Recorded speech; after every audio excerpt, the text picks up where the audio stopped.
So yesterday I was in the car with my mom and she's driving and she has Sirius XM. So she's just kind of like going through the channels and she gets in the 90s.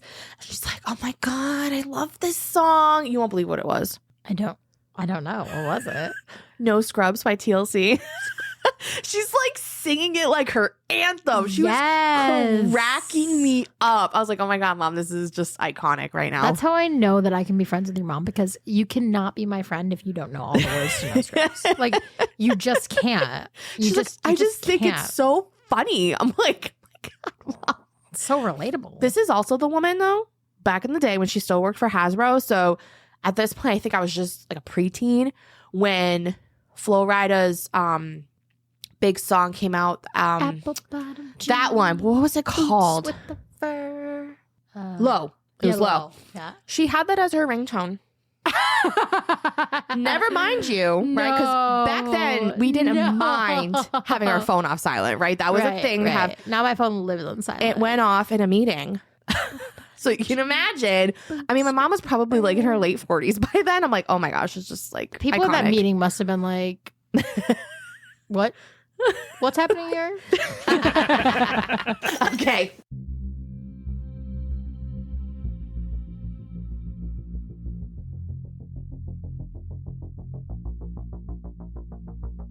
Hi, I'm Hannah. Join me as I delve into true crime, paranormal encounters, and all things spooky. Grab your flashlight and get ready to wander into the darkness with me. This is Wicked Wanderings.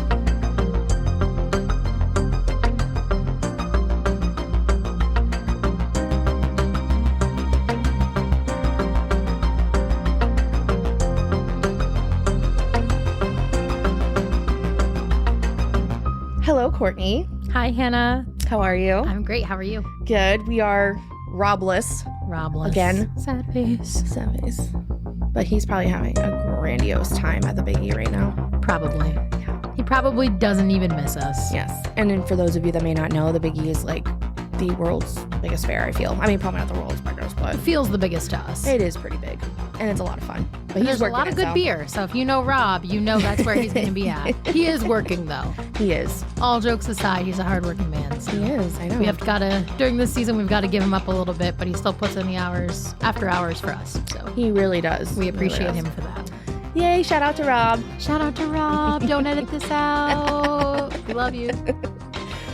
Last episode, or probably it was only two episodes ago, but this is the second half of Ted Bundy, and this episode's gonna be a little different because How?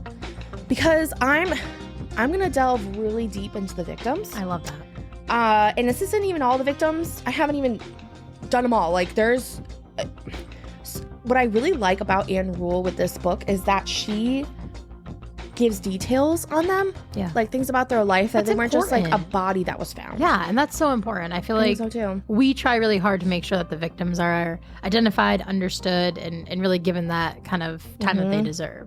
So when she says second half, everybody, she means this is the second part. Half implies there's two to me. I don't think there will only be two if you know Hannah and you know Ted Bundy. There's probably at least gonna be 4 parts. Probably going to be have at least a 4 feeling. parts. So if you don't like Ted Bundy, just go to the next episode that doesn't say anything about Bundy. We'll help you guys out and clearly label that for you. So let's begin. So I'm gonna go a little bit back and forth between 2 different sources here. So I apologize for all of the people. But sorry. So the first one is Joni Lenz. She actually survived the attack. Oh, wow. Okay. But obviously, she's still a victim because that's traumatizing as all get absolutely. out. So her traumatic event happened on January 4th, 1974.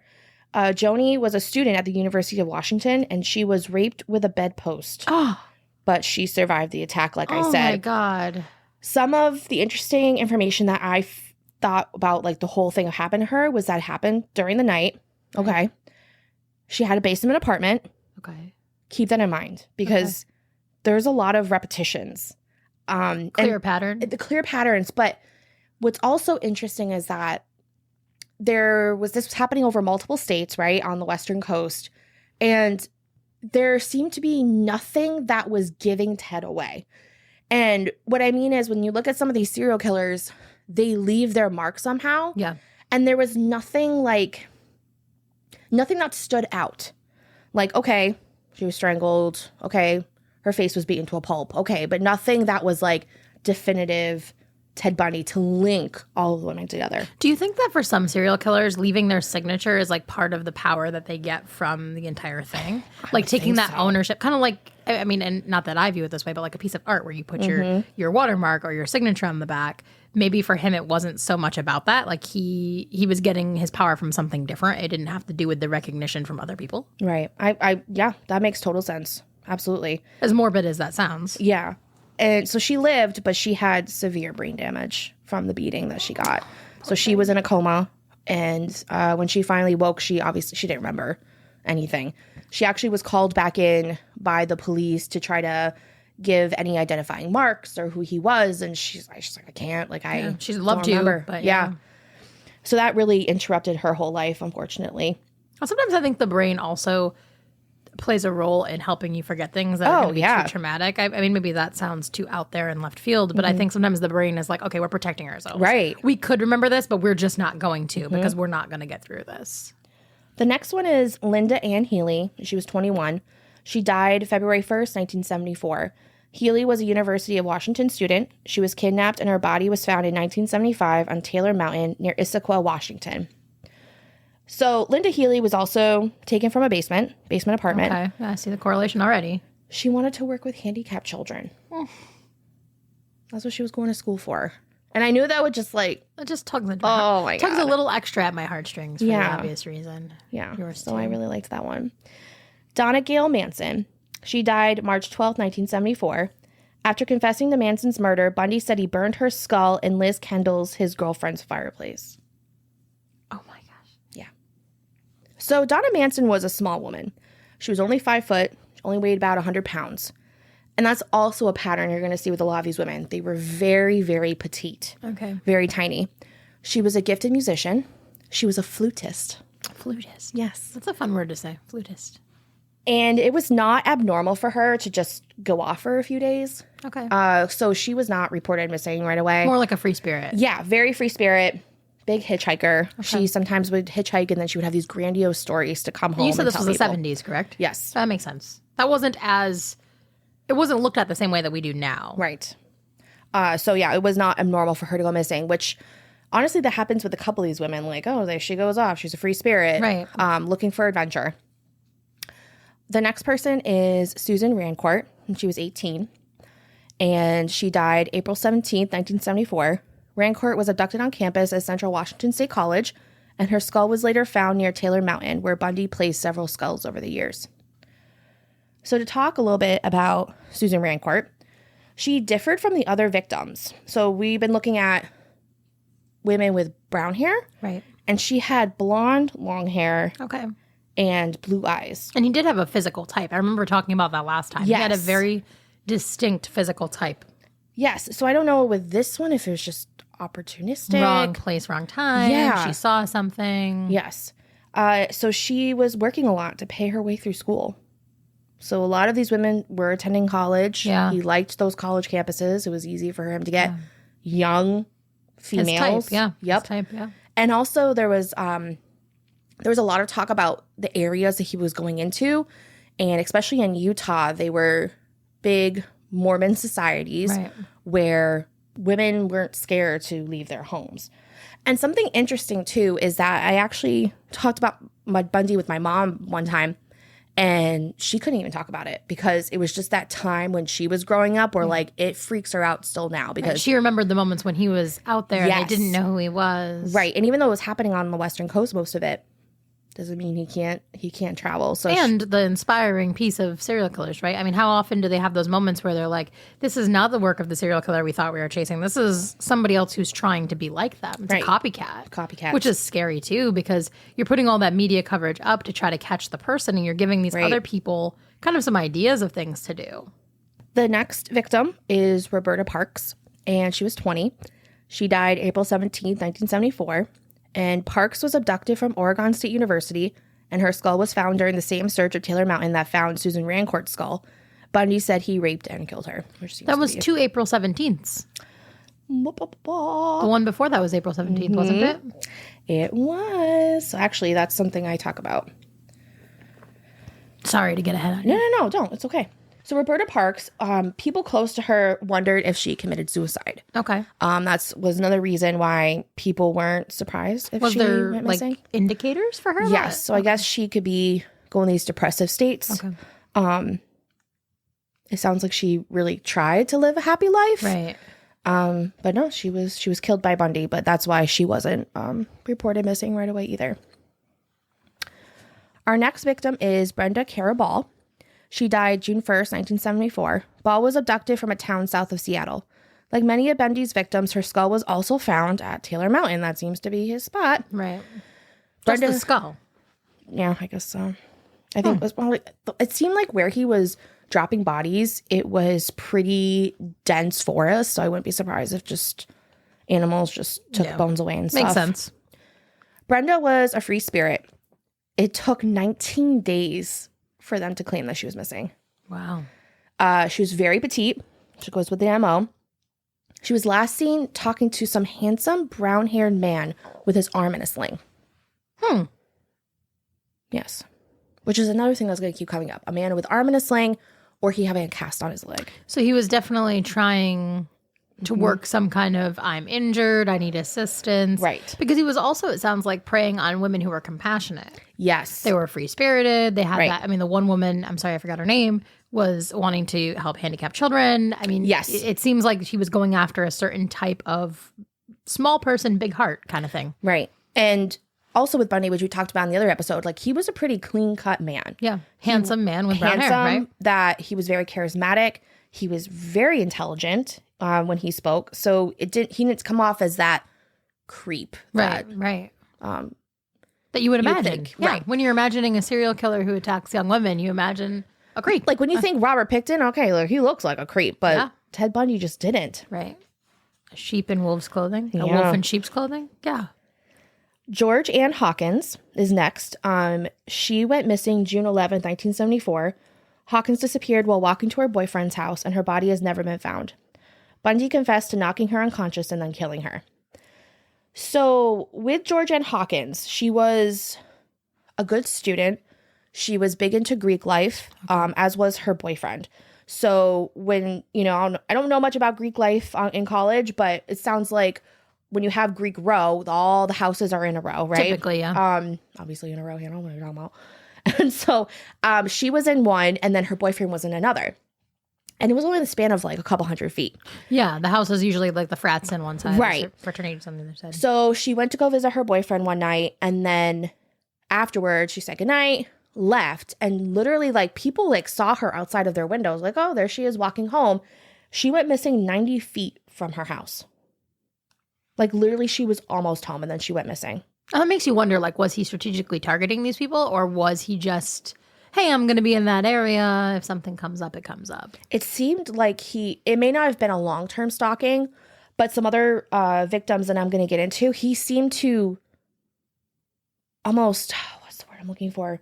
Case an area for a while to see if he could find his type. Right. And then it was like, if you were the first person who made that description, lottery drawn in your not favor, I guess. So something is really interesting. So Anne Rule, who was the author of the book and that knew Ted Bundy, she talks about a psychic that she knew that was really big into astrology.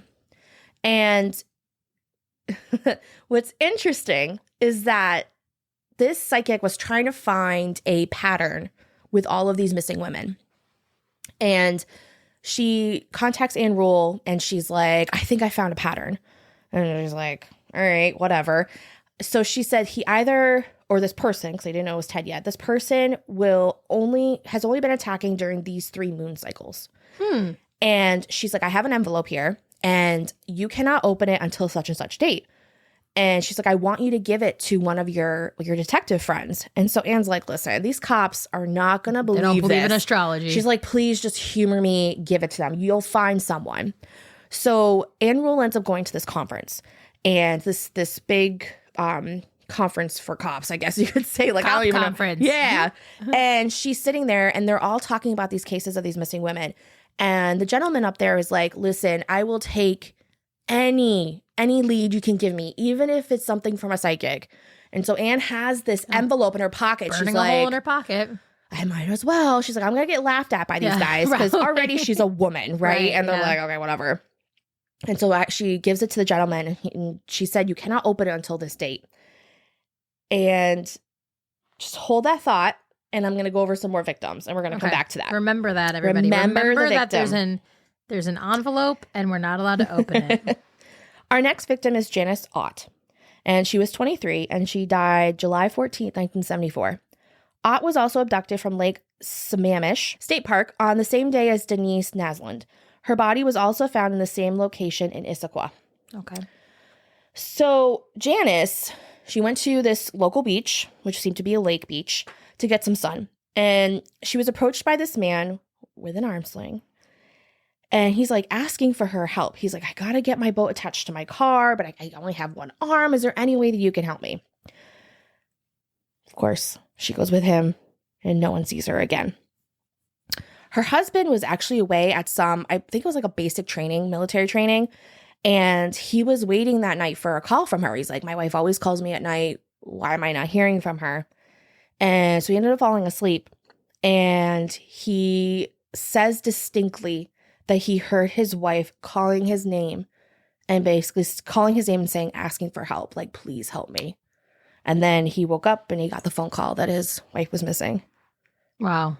Isn't that so sad? That is very sad. Oh my God. It's just like, oh, I got like chills thinking about it. It just tells you, like, when your gut is telling you about something, like, you're like, okay, sometimes like him, he couldn't do anything about it, right? But he was like, he was right. This is strange. Next victim is Denise Naslund, who was 18. And she died on July 14th, 1974. Naslund disappeared from Lake Sammamish State Park. 2 months later, her body was found on a hillside near Issaquah. Now, with Denise Naslund, she went missing the same day as Janice did. And on that same beach. I was just going to say that. That was another 14th, July 14th. So Denise gets approached. Hey, can you help me with my boat?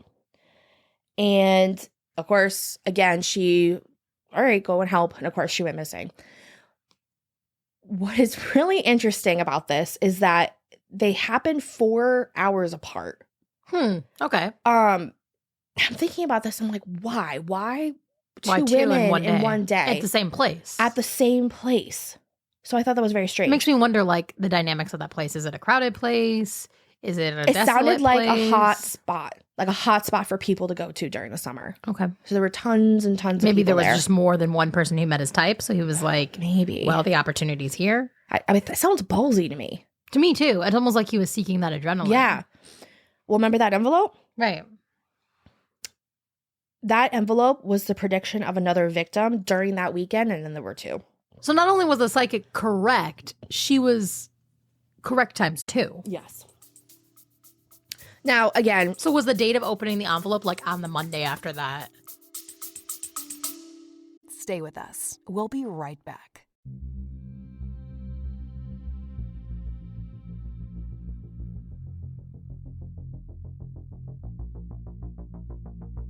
A sincere expression of gratitude to our esteemed patrons for their generous monthly contributions.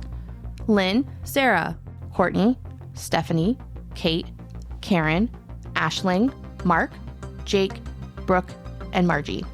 You too can become a valued patron and unlock a realm of exclusive content by supporting our mission for as little as $3 a month. Your contributions sustain our commitment to delivering high-quality content. Visit wickedwanderingspodcast.com and click on the support tab to join the ranks of our dedicated patrons. Thank you for considering this opportunity to deepen your engagement with Wicked Wanderings. Your support is paramount in enabling us to continue our journey into the realms of mystery and true crime. And now, back to the shit show.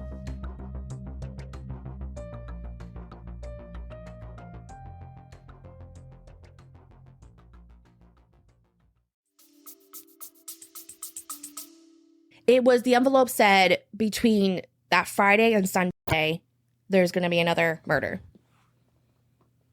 And there were 2. Doesn't that make you wonder? I don't know how much of that psychic stuff I'm interested by it, but I don't know how much of it I believe. And maybe because there's some people who are actual psychics and some people who are like media psychics. But that's crazy. How do you just predict that? People probably assumed she was the one killing people. Maybe. But I will say that she was not correct after that. But it is kind of weird that why. And I mean, I don't think Bundy understood that he might have been affected by moon signs. No, probably not. I think that even from my religious background, I think that we are more connected to the earth and the atmosphere than we know. Oh, 100%. Like, I mean, even the tides affect us somehow, you know? So Yeah. I don't know. I think there's something to be said for it. It's definitely really interesting, especially because it was two. Did he have other days in the same year where he had taken more than one victim? Not from what I understand yet. But okay. I mean, It could be, yeah. there could be. So, Or that we're just not aware of in general. right. So, like I said before, there was 4 hours apart. They searched the surrounding woods. They sent divers into the water. They looked at people's developed photos of that day, not because they wanted to see the happy people having a They cookout on wanted the the water. guy in the sling in the background. Exactly. Nothing could be found. They actually used infrared. They went up in a helicopter. They looked at, they had like these infrared cameras of some sort. So to they find said, like the body heat in different yes. areas. So they said when there's vegetation moved like that, it should turn up red. But every time they found it, it was just like a dead tree. Right. No bodies could be found. Women underwent hypnosis in order to like, do you remember seeing a man in a sling? Can you Right. have any identifying markers? Nothing. The people that were going to that lake afterwards dwindled dramatically. And if Well, they yeah, did, 2 in one day. I Yeah. mean, would you let your kids go there? no, probably not. Would you go there yourself? Probably not. Definitely not. Women would double up to go to the bathroom after that. Women would hold knives or guns under their blankets just in case. Like, people were petrified. So people did start returning to the lake after that. It was kind of like you have this big event happen, everything dwindles, and then it's like, oh, all right, everything seems fine again. Everyone Right. started to forget you about slowly it. forget about it if it's not close to home. Though I think something to talk about too is the cops and the detectives. And what I appreciate again about Anne Rule is that the focus isn't all on Bundy. Like, this was affecting a lot of people. Not just people being scared, but like the officers that were running these cases, they started developing like heart issues. Oh, well, like the stress of not being able to figure it out. Yes, Yeah. heart attacks were ensuing. Just the overall health of all of them was declining. The sprawl of the impact that these types of cases have, I feel like, is often lost on people. The Mm-hmm. psychological impact it can. I mean, because even though there were some people who went back to the beach, right? I'm sure there are people who lived for a long time just terrified of bodies of water, and they're not even sure why. Mm-hmm. But it relates all back to that. So, of course, people are circulating all kinds of stories about, oh, I saw him. No, I did. So things that people were looking for was obviously a man with arm in a sling or a cast on his leg. He would usually ask people to help him carry something. Sometimes he would have like a briefcase that he would just keep dropping that he would ask women to help him with. So smart. Yeah. A Volkswagen Bug Oh, okay. that we know about, the famous bug, if you know anything about Bundy. Sometimes he would ask them to help start his car, and because he couldn't get it started, but that would also a way for them to get in the car. Right, and then just knock them out and push them to the passenger seat. And then one interesting thing was that a woman said that there was no passenger seat, which creeped her out. It gave her a really bad vibe, which I could see why it would. I mean, it's a perfect place to put a body, but... Right. Yeah, and most of the time, like even cars that people remove the back seat of, it's like, okay, because they're not going to have people in the back. But Right. every car, you're like, okay, well, I would want the ability to take one person someplace if I needed to. I'm actually going to read a quote. And here I am quoting. Thank you. So here I am quoting. And so I kept on trying to find the answer to the awful puzzle, believing that the killer, when he was found, would prove to be a man with a record of violence, a man who should never have been allowed to walk the streets, someone who must surely have shown signs of a deranged mind in the past, someone who had been let out of prison too soon. That was Anne writing that. And I underlined it because I thought it was interesting because, like, again, I'm going to bring this up. He did not look like a killer. Right. Like, he really was such an upstanding citizen. And, like, yeah, he had his quirks, but who doesn't? But nothing that was like, oh, that couldn't be our Ted. Like, someone you just wouldn't think of doing that. I feel like you read about that so commonly, too, where, I know the episode that I just did about Tony Costa, he was definitely somebody that caused a lot of attention. So people were very much like, there's something wrong with that guy, but they never knew just how much was wrong with him. Right. I feel like a lot of times, and hindsight is 2020, people are like, okay, this person doesn't fit the description, but it's because we are, as a society, super judgmental of people. So we think like, if they're going to be a serial killer, surely they must already be a criminal. Surely they must be a lowlife. Surely they must not have any money. They're dirty, et cetera, et cetera. Surely we would know. Right. But the bottom line is what people visually present as is not who they are on the inside. And I think we know that, but we don't know that, if that makes sense. And I think we all have, maybe I shouldn't say all, I mean, we all have our weird quirks, right?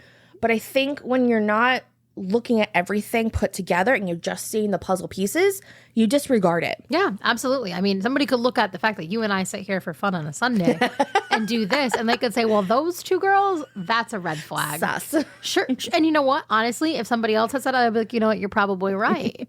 But there's so many things that could be a false red flag or green flag about somebody. Yes, absolutely. That's why I think dating apps are so scary too. Like, oh God, yeah. think about like and I've always thought that, like, dating apps are like the perfect place for somebody who's trying to meet people online. So everybody be cautious about dating apps. Yes, please. I mean, even just be cautious in public too, but definitely be cautious of the dating apps. I met Rob on a dating site, and I mean, I look back now, and I met some sketchy guys before Rob. And I've been on dating apps too, and there are some very interesting people where you meet them and you're like, yeah, I have questionable choices and things that I've done. I've they're like, oh, just come, and you're like, okay, yeah, sorry, Mom, I entered some guys' homes that I probably shouldn't have, and then found out some fetishes that were just not okay. Right. And I had a hard no for myself on dating apps where it was like, I'm driving myself to the date. I'm meeting you there. We're going in public. And I think part of that for me was that if I was in public, I could probably get away, which is so sad that women and men, right? People have to think about those kinds of things now. Whereas like when I'm talking to my parents, they didn't have to think about that kind of thing. And of course, online dating wasn't a thing, but being set up with random people, you could easily get set up with somebody who is not on par with the rest of society. Right. Very easily. So everyone just cautious on the dating apps. Cautious, stay weird. Make a scene. Know who you're going out with. Yeah. Honestly, I share my location to Hannah constantly. She shares hers to me. Hannah knows every single thing I'm doing in life. If she sees me in a certain town past a certain time, she's like, what are you doing out there? Even if I'm working, folks. It sounds crazy, but find someone you trust, share your location, let them know where you are. Because before that was a thing, it could save somebody's life. It could. And before it was a thing with the location, I remember writing notes on my bed, like, if I'm not back by this time, Mom, this is where I am. Like 222 North Street.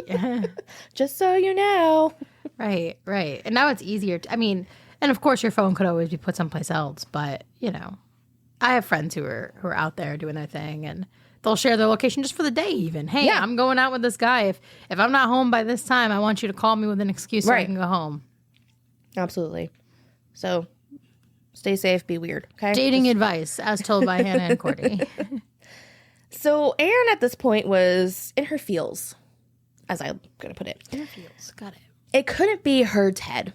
Not Ted. Right? Not Ted. Not Ted. Not my Ted that sat with me in a crisis center, that helped me save people's lives, that gave me marriage advice, relationship advice, walked me to my car at night and made sure I was in there before he walked away. But the more you say those things, the more it does make sense, because we've talked about serial killers serve different functions, just like, people in behavior, and anybody who knows ABA, we have functions for behavior. Serial killers are not just... sometimes I guess, but he was not somebody who was doing this just to do it. There was a purpose. There was something behind it. And so he wasn't attacking people close to him. Those people were, I somehow get the vibe, they were off limits. Which I found interesting. Like, the women that he dates or in relationships with. No violence. No violence. Even, like, I know old wasn't his thing, but...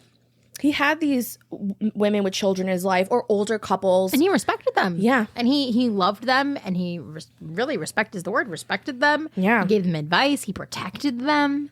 It's almost like, it almost reads from his dating history that he felt so wronged by these young women, because that was a lot when he was younger, that now he's taking it out on other people who match their description. But he would never hurt them because he loved them.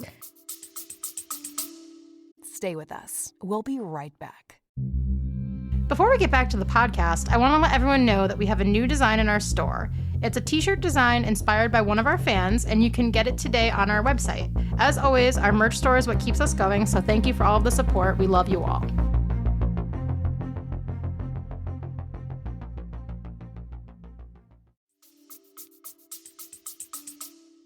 And I did try finding, which is probably a weird thing for me to Google, but I tried finding what his mom's height and weight was.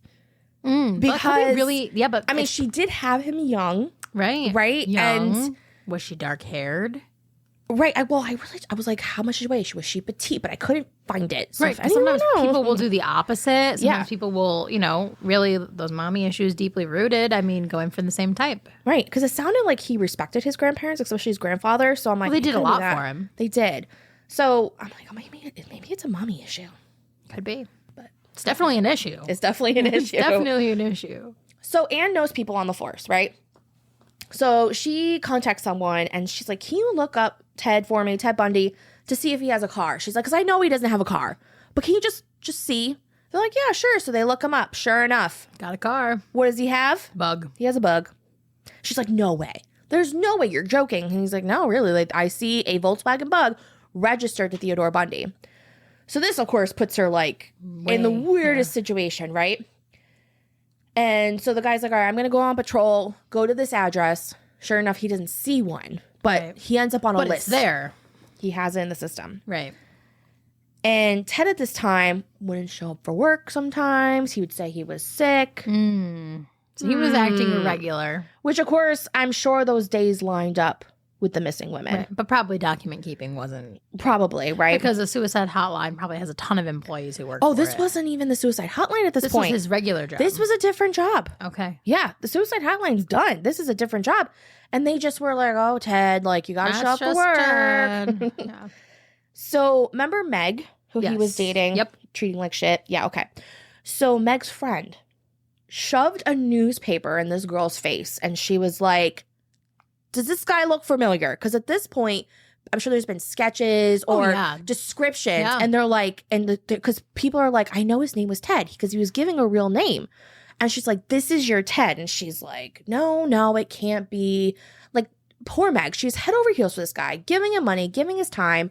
And he's in love with someone else. He was in love with someone else, even though he threw off that engagement. But, like, Meg was like a safety thing for him that she'll always be there. And her friend didn't like Bundy. Clearly. Like, she was like, absolutely not. This has to be him. So, two things that have pissed this friend off is that Bundy treats her friend like shit. He treats Meg like crap. And she's like, I don't like this for you. Which is a good friend, right? Yeah, like, hell yeah. You know, if my man wasn't treating me right, you'd be like, Hannah, what the fuck? Like, nah, I'd be like, Rob, what the fuck? And secondly, she found him in her backyard late at night for no reason. So, like, he wasn't sleeping there. He was just stalking her backyard. And her and her friend don't live together? No. So, wait.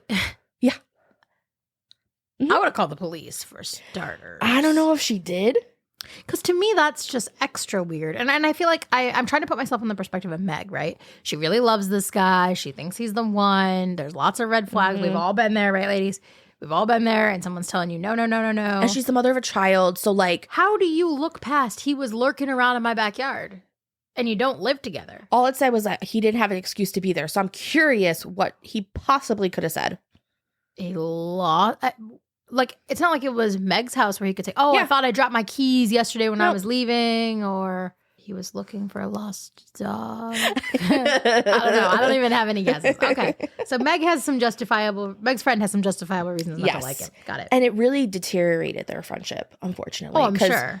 Meg's friend just couldn't take it anymore. She was like, honestly, sister, poor Meg. So she ended up losing the person that she loved, who she thought was the one out of this, and her best friend. Yeah. Poor Meg. And she still has her daughter to take care of. Poor Meg. I know. So Meg noticed that Bundy's pulling away. And he's having no sex drive. But let's be honest here. 2020, right? Hindsight's 2020. Looking now, I mean, his needs have been met. Yep. And changed, not for the better. So the poor thing is, she's like, so he finally got into law school, right? But it's in a different state. He's going to Utah. And she knew he was going to have to move, and she was already sad that he's going to be far away. So they're long distance now. Right. So she throws him a going away party, and she's like, all right, this will get his sex drive going. Like, he'll want to make love to me because I did this nice thing for him. Wrong. Ain't wrong. So when he said goodbye the next day, she just got a peck of a kiss. That's it. Bye-bye, Ted. Wow. Yep. Douche. Total canoe. douche. Next victim, Nancy Wilcox. She was 16. That's kind of young for him. It seems to range between 16 and 23. Okay. That seems to be his sweet spot. She's missing since October 2nd, 1974. Wilcox went missing in Holiday, Utah after she went out to buy a pack of gum, but her body has never been found. Aww. Bundy confessed to sexually assaulting and strangling her, then burying her body near Capitol Reef National Park, located about 200 miles south of Salt Lake City. Salt Lake City.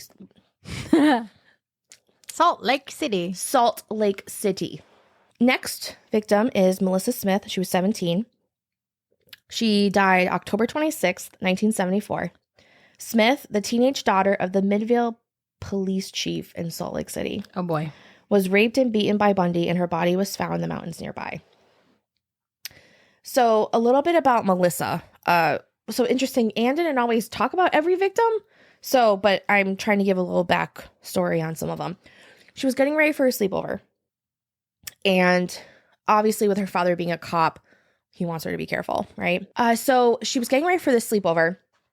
She calls the house that she's supposed to go to. No one answers. She's like, all right, I guess I'll wait a little bit. So then she gets this like panic phone call from her friend. She's having this argument with a lover, and the friend needs comfort. And the friend worked at a local pizza joint. So she's like, all right, I'll come to you. We could talk this out. She's being a good friend, right? Right. Unfortunately, the route that she has to take is not direct, and it's not all on main roads. Of course not. She has to go like down an embankment. She has to go through like a wooded area. All for trying to be a good person. All trying to be a good friend. So she gets there, and she stays till about 10 p.m. when it closes. And she's like, all right, now it's time for me to go home, get my stuff for the sleepover, and then go to the sleepover. Unfortunately, she didn't even make it home. And 9 days later, they found her body. And I guess it was really, really gruesome. Like, he's getting really violent. And I feel like and maybe this is just the location, and I'm not sure yet how I feel about it entirely, but it seems like some bodies he goes to great extent to hide, and some he's like, Yeah, it sounds like he has, like, dumping grounds. And some he's like, this one can be a pedestal. Like, it makes me wonder about which ones the skulls go to. I believe it was Taylor Mountain. And which ones he's like, I'll bury that one someplace in these woods. Like, there's got to be some type of pattern that we don't know about, whether it's distance to that area, whether it's mindset when it happened or type of crime. There's got to be something that correlates those things, because we keep hearing either they went missing and he confessed and then nobody ever found their body, or it's like, oh yeah, they were on Taylor Mountain, or at least their head was. Yeah. I agree. There's something interesting about that. There wasn't just one dumping ground. And then, like you said, like sometimes it seems I'll just roll them down this hill, and maybe they'll get found, or maybe they won't. Or maybe it's like he was in an area, I mean, and obviously not understanding what that area looks like. He also moved during his crimes. So he went from one area, then he got into law school, as you mentioned. So perhaps as he was getting to know the new area, he hadn't established a dumping ground yet. Yeah, it's all very good points. Our next victim is Laura Aim, and she was 17. And she went missing October 31st, 1974. Oh, happy Halloween. I know. After disappearing on Halloween night, Amy's body was later found frozen in Provo Canyon. So something different about Laura, she was almost 6 feet. Too tall for him. This girl was a freaking beast. Too tall for him. I know, right? Yeah. So she went missing Halloween night, like I said. And this is so sad. Her father ended up identifying her on Thanksgiving Day in the morgue. Gosh. And her face was unrecognizable. That's terrible. And so the only way that he knew it was her was because she had scars on her left arm from when she was 11 years old, and her horse like threw her off, and she got her hand all in barbed wire. So that was the only identifying mark that he could find. That is so sad. They did find alcohol in her system, but not enough like where it would have impacted her to be able to run away or fight back. Right. But Anne makes a really good point in the book where she's like, even if someone did hear her scream, I mean, it's Halloween night. It's not unusual to hear screaming. The perfect crime. Right. Blood, the perfect crime. Weird things, the perfect crime. Right. Did she match that? I don't know if they said this. Did she match the rest of his description? The dark hair, slender, or was I think it did. Okay. You know what? Let me check because I'm just curious now. I'm like trying to profile him myself. I did mark all of them with their initials. So it did say she had model-like slimness, but it doesn't say what color her hair was. I'm assuming if it was not the same, they would have called attention to that as well. Yeah, but pretty long-haired girl, slender and slim. Okay, so perhaps she just caught his eye. Mm-hmm. And so then at this point, too, Meg's friend, who's not really her friend anymore, heard the news about these because I guess she had family in Utah. And she finally contacted Meg and was like, listen, you need to call. You need to call and tell him your suspicions about your boyfriend. And so finally Anne did. And it put his name back in the system. So just like Anne had got his name in the system. Meg now has to. Yes. Meg was like, 2 and 2 isn't 4 on this But like one. I said, the friendship ended and she didn't have her anymore, unfortunately. Which is sad. Because I'm sure as all this came out, that was an emotional situation as well. I can't actually imagine how you would feel knowing that somebody you were with harmed that many women and that you were spared. It's probably really alarming to think like, wow, I was that close to all of this. I had no idea. Could I have saved those people? I can imagine your own trauma emotionally from being just close to it. Oh, yeah, absolutely. And actually having a young daughter too must have been... Do we know how old the daughter was when they were dating? No. Like an eyeball of like she was a little girl. I don't know why. I want to say 11 for some reason. Yeah, so she was almost like scarily approaching where he would have started to consider.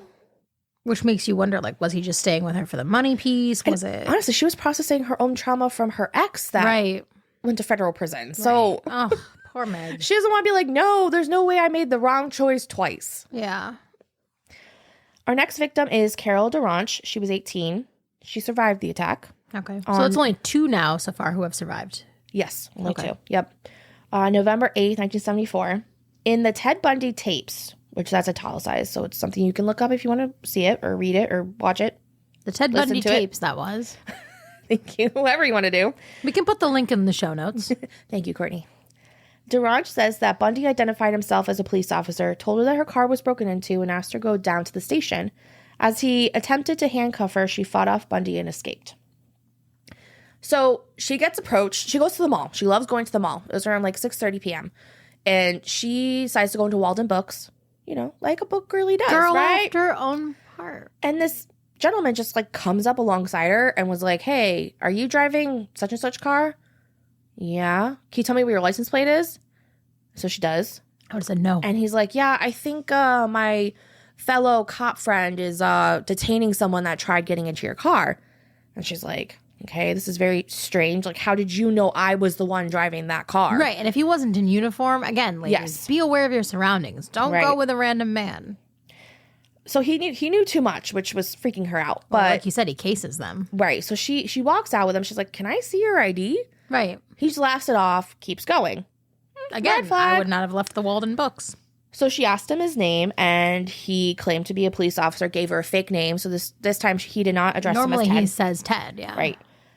And again, she's like, can I see your badge? So finally he just like flashes something like gold really quick. She doesn't see a number. She doesn't see anything that says police station on it, but she's like, okay. So they get to her car, and he's like, I want you to unlock it and see if there's anything missing. So she goes through the driver's side. She's like, no, like everything seems fine. And he's like, well, now I want you to check the other side. Go on the passenger side. And she's like, no, like everything seems here. He tries jiggling the handle to get in that way, but can't. Weird. Okay. The handle must have been broken or something. So he's like, well, I want you to try to identify the person that we caught. So he walks down. It sounds like a strip mall. He walks down the strip mall in the back, right near the dumpsters, tries to enter the back door. And he says, oh, we're going to go to a substation. Never mind that this was a laundromat he was trying to get into, but she didn't know that at the time. Right. So she thought this was a substation, right? Jiggling the handle, can't get in. He's like, all right, well, why don't we get in my car together to go to the headquarters? And Red flag. I'll follow you. of course, what kind of car is it? Bug. He has a bug. She's like, this isn't a cop car. Right. Ladies, don't get into a cop car. It's not a cop car. You know what, though? This girl's awareness and having been like, red flag, but he was sloppy. And the fact that she was able to see all that was why she was able to get away, because she was half expecting it. Yes. Consciously or unconsciously, she was half expecting it. She gets in the car. And he tells her to put on her seatbelt. And she's like, I'm not putting on my seatbelt. Which I give her props for, because she wanted to be able to run away if possible. Correct. He starts going in the opposite way of the police station. So by this point, there's like, I could just hear like sirens in my own brain. Like, jump out the car. Jump out the car. So he pulls into the school parking lot, handcuffs one of her hands. By this time, she's like screaming. No one can hear her. Right, because I'm sure it's a weekend or it's after hours, you said, 6:30. So there's nobody at the school. She's full on panicking, moving around a lot, trying to get him off. So he's trying to handcuff her other hand, misses, ends up handcuffing the same hand. So he has both the handcuffs on one hand, and he puts a gun to her head. She falls out of the car. He comes back around. The gun had already fallen out of his hand, which she's like, oh my God, maybe this is my time to escape. Right. Ends up, he has a crowbar in his hand and tries to beat her in the head. It seems like adrenaline must have taken over this girl, because you hear about those moms that like lift the whole car, yes. Get out from underneath so them. She all of a sudden had all this strength to hold off his hand so she doesn't get hit with the crowbar. She kicks him in the cojones. Yes. Talking about, starts running away. She hits the middle of the road. She's screaming profusely. This couple ends up stopping because first of all, like, who the hell's running Why at has us? she got handcuffs on one hand? Yes, they see her. They put her in the car. They're like, oh, you're safe. We're going to bring you to the police station. The gentleman of the couple ends up carrying her into the police station because she can't even walk. She's so scared. And she ends up giving her account of what happened. So the cops are like, all right. So they go to that place where she said they were at the school. Of course he's not there anymore. There's right? no one there. Nothing. Trauma. And imagine like having to like, okay, so you know, you that relief you feel. Somebody gets you, you go to the police station, you report it, and then you go home. And I think that's the part people don't talk about.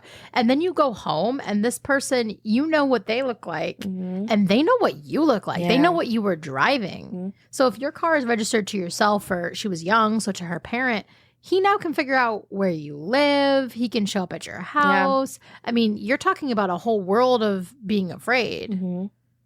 I can't imagine that. Yeah. I don't think I'd ever want to leave that police station. I know. I think I would just be like, I live here now. Thank you. I know. Give me that first cell. I'll Like, make it pretty. You probably never want to go to a bookstore alone at that point. I mean, It makes you afraid to do anything alone, Yeah. I'm sure.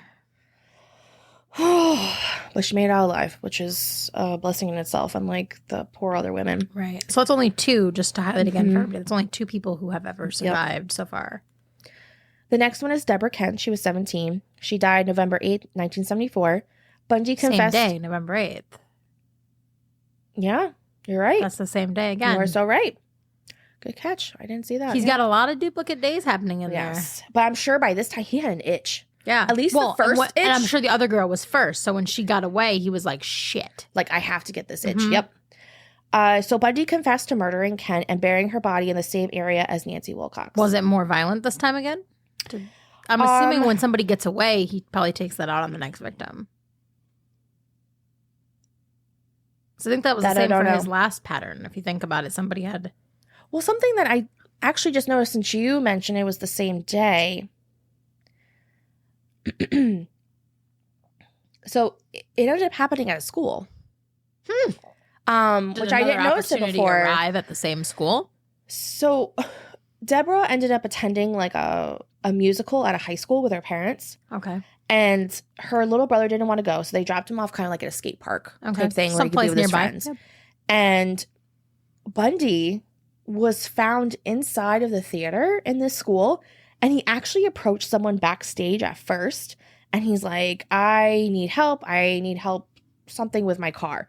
And the woman's like, I'm too busy. I'm trying to get a play started here. Right. And then finally she sees him again. He's just like standing around, like pacing.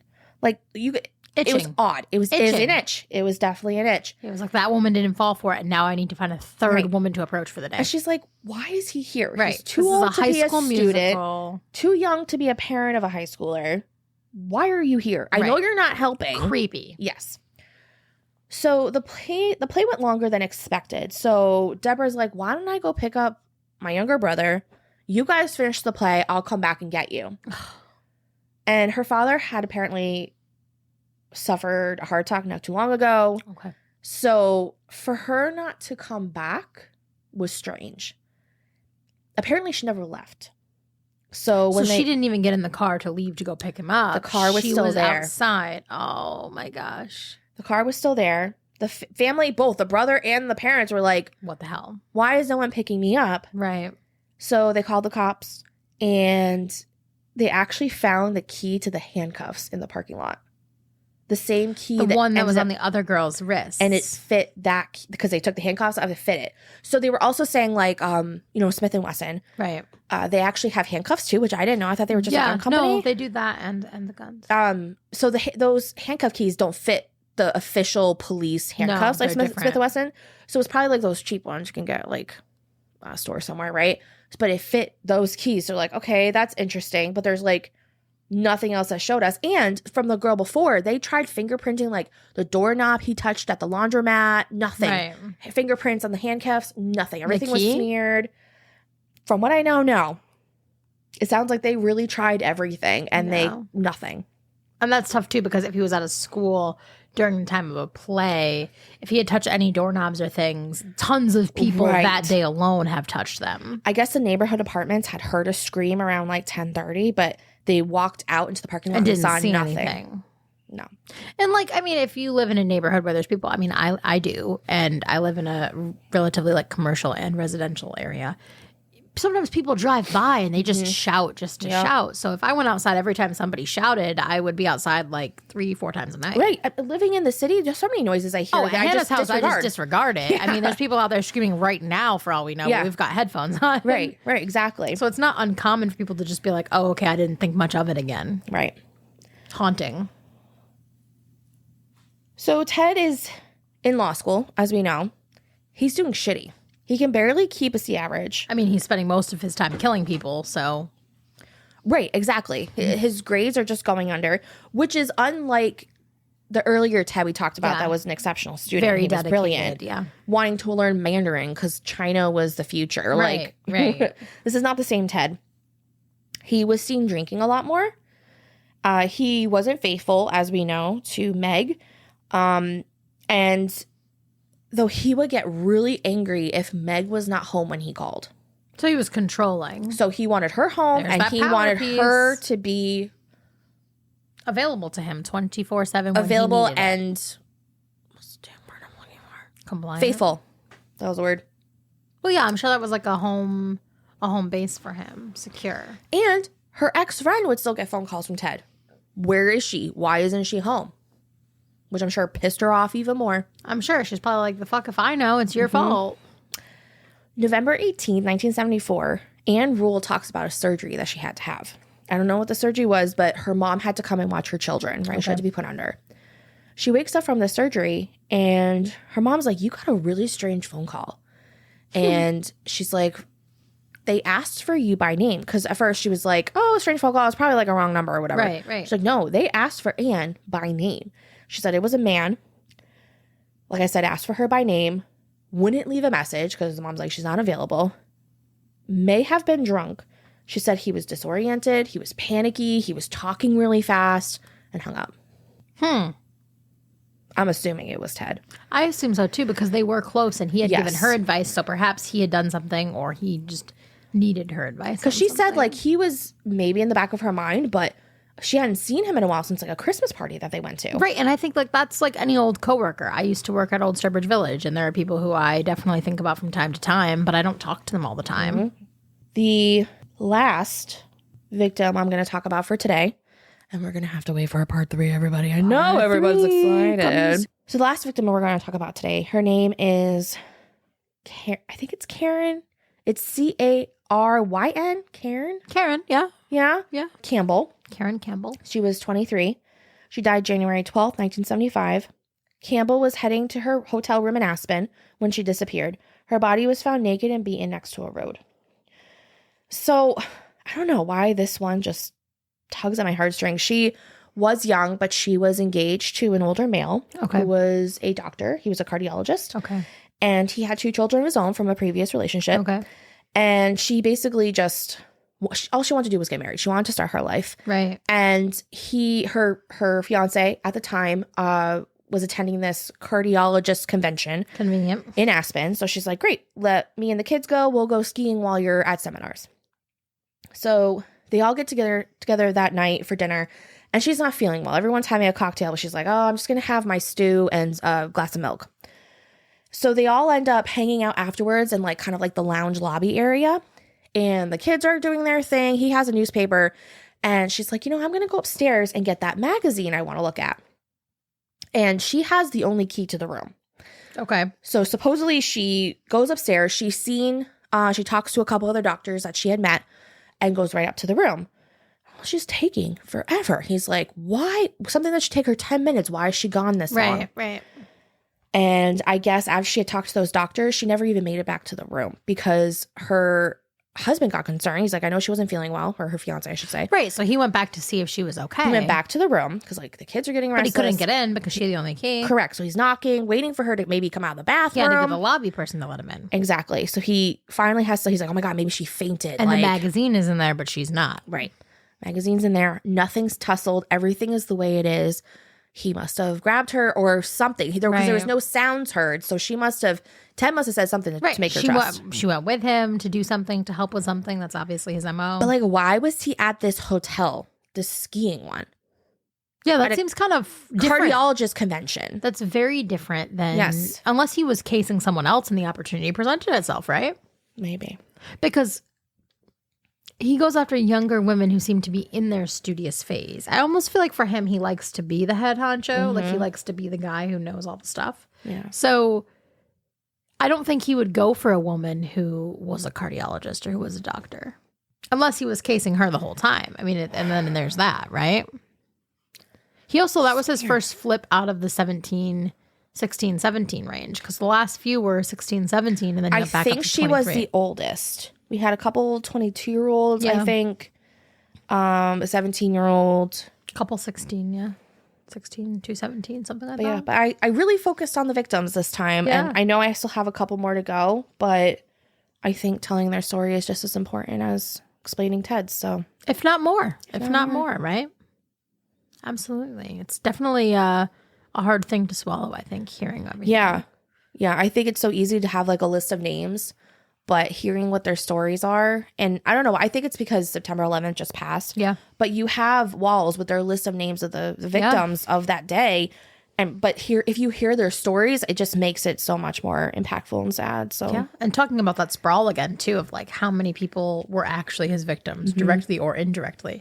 Every person who something traumatic happened to, they have their whole family, their friend group, the people who are near them. I mean, he really impacted overall a lot of people. A lot lot of people. Yeah.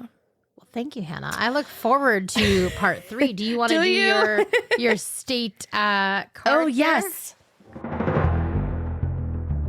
Pick a card, any card. I'm filling in for Rob here. I'm not going to do it the right way, but pick a card, any card. All right. All right. I have the 5 of clubs. And this is Kevin Heath, or Keivan. It's Keivan. On May 29, 2016, the victim attended a Memorial Day party at 8 Needham Road in Linfield. During the party, a fight broke out in a crowded room of the house when the victim was shot. If you have any info about this case, please call 1-855-MA-SOLVE. That was a more recent one. So sad. It really is.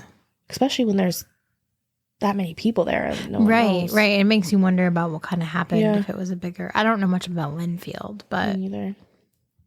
If anybody knows, I think it must be. I don't know. I just feel like we're just so far west. Yeah. Everything we're is so near far Boston. west. They say where the dragons live. Let's see. I'll look up where Linfield is. Let's see. It sounds like it would be out that way. It says Linfield is about an hour and 46 minutes from here.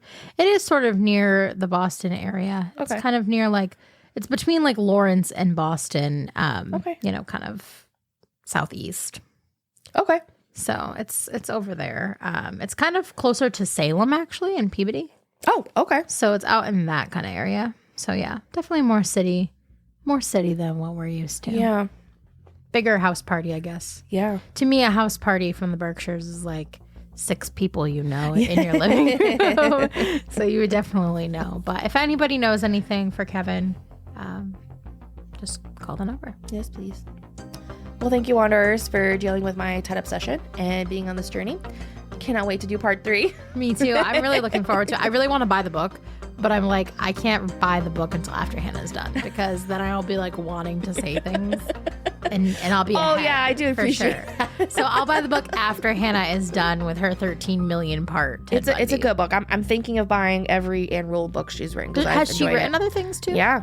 Do you have any of those titles? Or? No, I do not. Okay, well, I'm going to look that up too, because I think that she sounds like a really cool author based on her perspective. I do enjoy her. Awesome. Well, bye, Wanderers. It's been fun. Bye. Thanks for listening today. Wicked Wanderings is hosted by me, Hannah. And it's produced by Rob Fitzpatrick. Music by Sasha N. If you enjoyed today's episode, don't forget to leave a rating and review, and be sure to follow on all socials. You can find the links down in the show notes. If you're looking for some really cozy t-shirts or hoodies, head over to the merch store. Thank you for being a part of the Wicked Wanderings community.